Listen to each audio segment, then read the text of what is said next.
नमस्कार, मुंबई सीएसटी से मैं Sohit Mishra city express show लेकर आपके सामने हाजिर हूं। शो की शुरुआत हम करेंगे पाकिस्तान की खबर के साथ, क्योंकि पाकिस्तान की संसद में इमरान खान सरकार के खिलाफ विपक्ष की ओर से लाए अविश्वास प्रस्ताव पर अब तक वोटिंग नहीं हुआ है।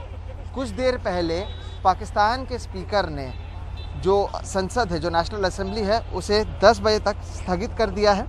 सुप्रीम कोर्ट के फैसले के बाद आज का दिन वोटिंग के लिए निर्धारित है। कानूनी जानकारों के मुताबिक अगर आज वोटिंग नहीं हुई तो इमरान सरकार पर सुप्रीम कोर्ट की अवमानना का आरोप रहेगा। विपक्ष के नेता शहबाज शरीफ ने ट्वीट कर कहा है कि ऐसा लगता है कि नियाजी और उसके साथी वोटिंग न होने देकर अदालत की अवमानना पर तुले हुए हैं। सुप्रीम कोर्ट ने अपने फैसले में डिप्टी स्पीकर के फैसले को असंवैधानिक करार देते हुए नेशनल असेंबली बहाल कर दी थी।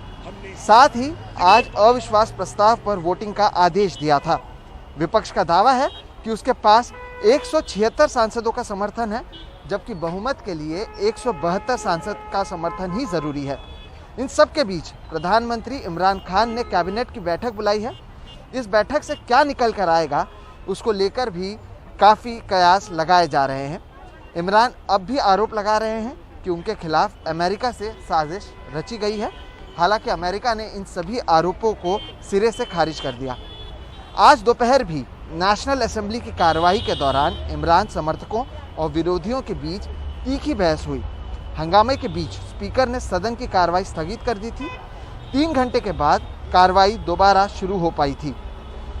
पाकिस्तान के विदेश मंत्री शाह महमूद कुरैशी ने नेशनल असेंबली में कहा कि हम आज हैं, हो सकता है कि कल न रहें। उन्होंने अमेरिका पर भी निशाना साधा और विपक्ष को गुलामी पसंद करार दिया। वहीं बिलावल भुट्टो जरदारी ने कहा कि बहुमत न रहने के चलते ही इमरान खान साजिश की दुहाई दे रहे हैं।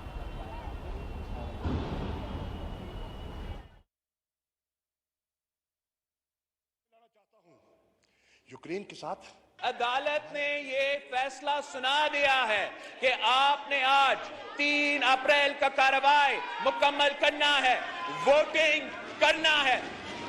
आपका कप्तान भाग रहा है, भागते भागते तौहीन अदालत कर रहा है, भागते भागते आईन शिकनी कर रहे हैं। अगर आप इस जराइम में खुद मुलव्वस होना चाहते हो तो आपकी मर्जी, मगर मैंने बहुत ही पहले वार्न किया था वजीर आजम साहब को कि ये जो साहब मुझसे पहले तकरीर कर रहा था उससे बच के रहे, वरना वो उसको फंसाएगा और उसी ने इसको फंसाया है। हमें कहते हैं अदम एतमाद नहीं लेकर आए, एक साजिश का हिस्सा ना बने, मगर इनको सिर्फ इस साजिश का ख्याल आया जब वो अपना अक्सरियत खो बैठे थे। 27 मार्च को जब जमहूरी वतन पार्टी का बुख्ती साहब ने अनाउंस किया था तो उनको पता था कि उनका गेम खत्म हो चुका है। अब आपको बताते हैं कि शहबाज शरीफ ने क्या कहा है। दरअसल शहबाज शरीफ ने इस पूरे मामले में ट्वीट किया है और उनकी ओर से कहा गया है कि ऐसा लगता है कि नियाजी और उसके साथी वोटिंग न होने देकर अदालत की अवमानना पर तुले हुए हैं। इतिहास उन्हें धोखेबाज के तौर पर याद रखेगा, जिसने बार बार संविधान का उल्लंघन किया। क्या उसका अहंकार पूरे देश से बड़ा है?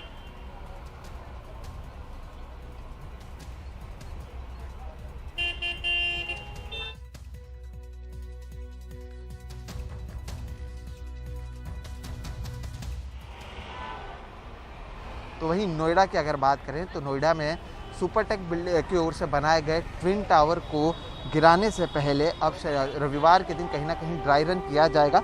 दरअसल इसके लिए तैयारियां भी पूरी कर ली गई हैं। सुप्रीम कोर्ट के आदेश के बाद 22 मई को जो ये ट्विन टावर है उसे 9 सेकंड के भीतर गिराया जाएगा। देखिए ग्राउंड रिपोर्ट। नोएडा के सेक्टर 93A में बने 32 मंजिला ट्विन टावर को जमींदोज करने की तैयारी जोरों पर है। रविवार को टावर को गिराने के लिए ड्राई रन होगा और सब ठीक रहा तो 22 मई को महज 9 सेकेंड में ये टावर जमींदोज हो जाएगा। ये टावर सुपरटेक बिल्डर ने अवैध तरीके से बनाया था, जिसे सुप्रीम कोर्ट ने ध्वस्त करने का आदेश दिया था। इंडिया में ये पहला मौका है जब इतनी बड़ी बिल्डिंग या इतना बड़ा टावर जिसमें 32 मंजिल हों, उसको एक साथ ध्वस्त किया जाएगा, वो भी महज 9 सेकेंड के अंदर। ये जो कार्रवाई है ये 22 मई को होगी, लेकिन उसके ठीक पहले यहाँ पर 10 अप्रैल को ड्राई रन होगा। तो विस्फोटक की पूरी तैयारियां हो चुकी है। जो हमको कॉलम्स ब्लास्ट करने हैं, 13वीं मंजिल पे एक कॉलम है, बेसमेंट 1 में 5 कॉलम्स है, उसकी हमारी तरफ से जो प्रिपरेशन करनी है वो पूरी प्रिपरेशन हो गई है। इमारत को गिराने के ड्राई रन के लिए पलवल से पुलिस सुरक्षा में करीब 5 किलो विस्फोटक लाया जाएगा। इस विस्फोटक से 13वीं मंजिल में 1 कॉलम और बेसमेंट में 5 कॉलम में धमाके किए जाएंगे। ये धमाके दोपहर 2:30 बजे होंगे। इस दौरान सुबह 8 बजे से लेकर शाम 4 बजे तक ट्विन टावर के सामने वाली सड़क बंद रहेगी। आसपास की सोसाइटी, एटीएस और एमरोल्ड कोर्ट में रहने वाले लोगों से कहा गया है कि वो विस्फोट से 15 मिनट पहले और 15 मिनट बाद तक सोसाइटी में बाहर ना निकलें और खिड़कियों के पास ना आएं। इस इमारत की ऊंचाई करीब 103 मीटर है। भारत में इतनी ऊंची इमारत पहली बार गिराई जाएगी। ये काम दक्षिण अफ्रीका की कंपनी जेट डिमोलिशन के सहयोग से होगा। अरे jet demolition from Africa, south Africa, उन्होंने 108 मीटर की बिल्डिंग ऑलरेडी गिरा चुके हैं अफ्रीका के अंदर, जोहानिसबर्ग में, और it was 100% pre planned and safe demolition. और आप यहाँ पे हमने इंडिया में सेम सुप्रीम कोर्ट के ऑर्डर से कोचीन मरडू में 60 मीटर की बिल्डिंग हम ऑलरेडी सक्सेसफुली गिरा चुके हैं। ये कितने मीटर की है? ये 103 मीटर की है। ट्विन टावर से सटी एमरोल्ड कोर्ट सोसाइटी के RWA के अध्यक्ष का कहना है कि यहाँ 23 फ्लैट बनने थे, लेकिन करीब 700 फ्लैट बना दिए गए। हमने नोएडा अथॉरिटी से लेकर सुपरटेक बिल्डर तक को इसे रोकने के लिए कहा, लेकिन तब कोई नहीं माना। इसके बाद हम कोर्ट गए और ट्विन टावर को गिराने का आदेश दिया गया। जो टावर है जिसमें 45 आदमी ओनर्स रह रहे हैं, वो केवल 9 मीटर दूर पर है। उसमें उन लोगों को डर है कि जब ये डिमोलिश होगा तो उनकी जो है फ्लैट्स पर कुछ डैमेज होगा, स्ट्रक्चरल स्टेबिलिटी पर होगा। लेकिन जो प्रेजेंट एजेंसी है उन्होंने अश्योर किया है 22 मई को महज 9 सेकेंड में इस इमारत को इस तरह से गिराया जाएगा कि उसका मलबा आसपास नहीं फैलेगा, लेकिन धूल के गुबार और कंपन को रोकने और उससे बचने के इंतजाम किए जा रहे हैं। उस दिन आसपास के घरों को खाली करा लिया जाएगा और नोएडा ग्रेटर नोएडा एक्सप्रेसवे आधा घंटे के लिए बंद रहेगा। ट्विन टावर को तोड़ने में करीब 18 करोड़ का खर्च आएगा। अंदाजा है कि इस इमारत से करीब 25,000 टन मलबा निकलेगा। रविवार को हल्के विस्फोट के साथ इस इमारत को गिराने का ड्राई रन पूरा हो जाएगा। उसके बाद 22 मई को महज 9 सेकेंड के अंदर इस इमारत को ज़मींदोज़ कर दिया जाएगा। लेकिन उसके पहले हर वो सावधानी बरती जा रही है जिससे आसपास रहने वाले लोगों और किसी आम नागरिक का नुकसान ना हो। नोएडा से कैमरामैन प्रेम सिंह के साथ मैं मुकेश सिंह, NDTV इंडिया। रविवार से देश की वयस्क आबादी को कोरोना की बूस्टर डोज दी जाएगी। सरकार के इस फैसले का स्वागत करते हुए सीरम इंस्टीट्यूट और भारत बायोटेक दोनों ने टीके के दाम भी घटा दिए हैं। अस्पतालों में कोविड के एहतियाती टीके लगाने की तैयारियां शुरू हो गई है। 10 अप्रैल से 18 साल से ज़्यादा उम्र के सभी लोग ये टीका लगवा सकते हैं। भारत की पूरी वयस्क आबादी के लिए बूस्टर डोज को हरी झंडी देने के फैसले का स्वागत करते हुए भारत के कोविड टीका निर्माता सीरम इंस्टीट्यूट ऑफ इंडिया और भारत बायोटेक ने टीकों के दामों में कटौती का ऐलान किया। अब कोविशील्ड और कोवैक्सीन दोनों 225 रुपए में मिलेंगी। स्वास्थ्य कर्मियों, फ्रंटलाइन स्टाफ और 60 साल के ऊपर वाले नागरिकों को तो ये टीके मुफ्त लगाने का ऐलान हुआ था, लेकिन उनके अलावा सभी को तीसरा टीका खरीदना पड़ेगा। निजी टीकाकरण केंद्र 225 रुपए के ऊपर ज्यादा से ज्यादा 150 रुपए सेवा शुल्क के तौर पर वसूल सकते हैं। स्वास्थ्य सेवा विशेषज्ञ मानते हैं कि कोविड की एक और लहर को रोकने के लिए ये टीका बहुत जरूरी है। ओमिक्रॉन के दौरान बहुत से मामले आए, लेकिन उन्होंने गंभीर रूप नहीं लिया। ऐसा टीकों और पहले के संक्रमणों की वजह से हुआ। बहुत से देशों में मामले फिर बढ़ रहे हैं और भारत में ऐसे हालात ना हो, इसलिए बूस्टर डोज लेना जरूरी है, क्योंकि देखा गया है कि टीकों और संक्रमणों से होने वाली एंटीबॉडीज कुछ अरसे बाद खत्म हो जाती है।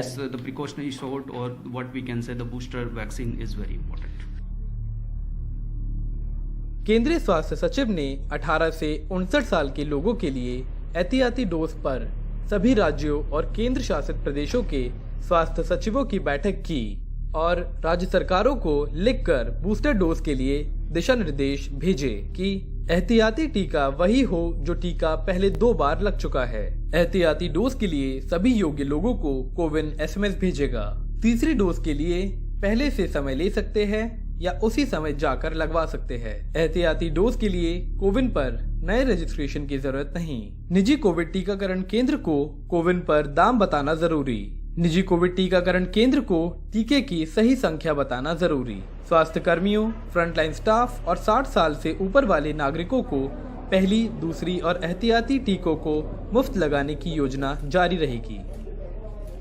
कोरोना वायरस के केसेस इस वक्त भारत में पिछले 2 सालों के एक रिकॉर्ड निचले स्तर पर है, लेकिन अगर कोरोना वायरस के अलग अलग वेरिएंट्स ने हमें इन पिछले 2 सालों में कुछ सिखाया है तो वो यही है कि किसी भी प्रकार की लापरवाही कोरोना वायरस के खिलाफ जंग में हमें भारी पड़ सकती है। और इसीलिए इस वक्त जो बूस्टर डोज लोगों को अवेलेबल होने जा रहे हैं वो कोरोना वायरस के खिलाफ जंग में बहुत ज़रूरी हो जाते हैं। कैमरा पर्सन संजय कौशिक के साथ मैं अक्षय डोंगरे, NDTV इंडिया।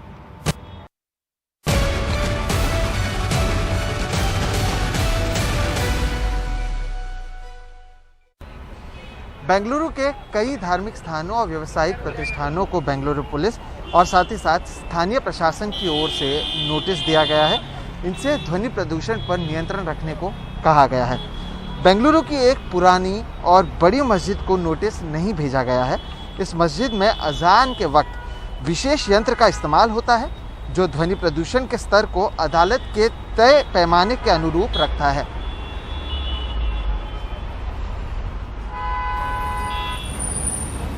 शहर के बीचों बीच बेंगलुरु की सबसे पुरानी मस्जिदों में से एक सिटी जुमा मस्जिद, इसी जगह से अजान दी जाती है।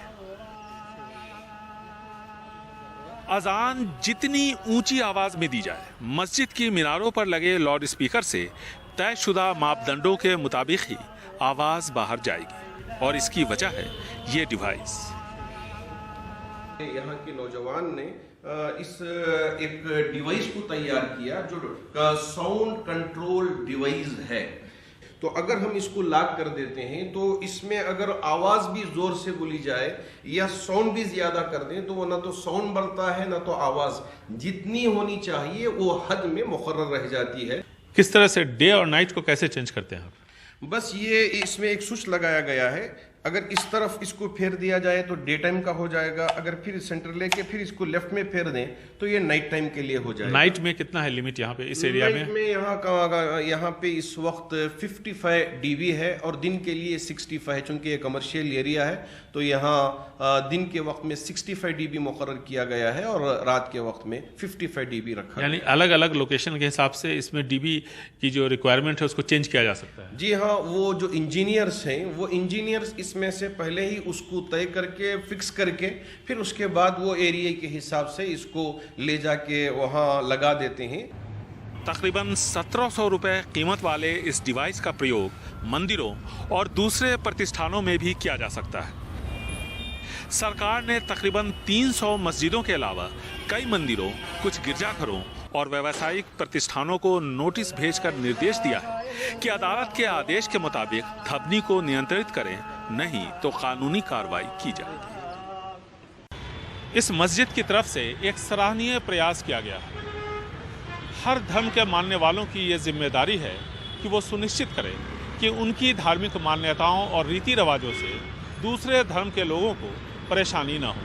ध्वनि प्रदूषण को लेकर सुप्रीम कोर्ट के दिशा निर्देश बिल्कुल साफ हैं और सरकार ने तय किया है कि इस पर सख्ती से अमल किया जाएगा। बेंगलुरु से कैमरामैन कुमार के साथ निहाल खिदवई, NDTV इंडिया।